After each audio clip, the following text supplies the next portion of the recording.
પોરબંદરના સદભાવના નગરમાં છેલ્લા 6 મહિનાથી પીવાના પાણીની વિકટ સમસ્યા હોવાની ફરિયાદ ઉઠી છે, જેમાં સેન્ટ મેરી સ્કૂલ પાસે આવેલા રહેણાંક સોસાયટીમાં સરકારી નળમાં પાણીનો સપ્લાય બંધ હોવાથી સ્થાનિક રહીશો ભારે હાલાકીનો સામનો કરી રહ્યા છે, જે મામલે મહિલાઓએ રજૂઆત કરી છે.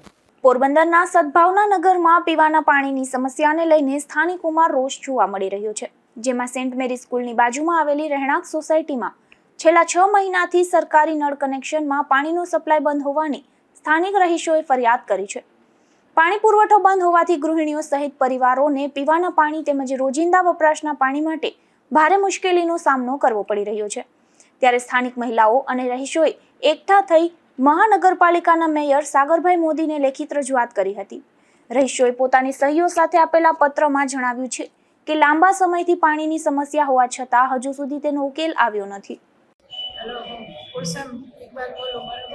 અમારે પાણી નથી આવતું, કેટલો ટાઈમ થયો, 8-9 મહિના થઈ ગયા, પાણી અમારે આવતું જ નથી. અમારે બોરમાં પાણી આજુબાજુમાં બધાને કેટલા હેરાન થાય છે, બધા પાણીનો કેટલો ટાઈમ થયો. અમે ફરિયાદ ટાંકો આવે, અઠવાડિયે દરરોજ ટાંકો આવે તો ટાંકો એટલા માણસો થોડો પૂરો થાય.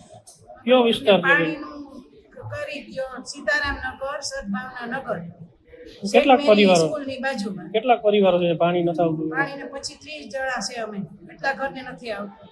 પેલા અમારે આવતું તો હવે ખબર નહીં કેમ નથી આવતું, બંધ થઈ ગયું. કેટલા સમયને બંધ થઈ ગયું? 8-9 મહિના થયા. લાઈન દબાઈ ગઈ કે અમને છે ને મોટી લાઈન નાખી દો અને અમને આકોરા બાપુનગરમાંથી લાઈન લઈ દો.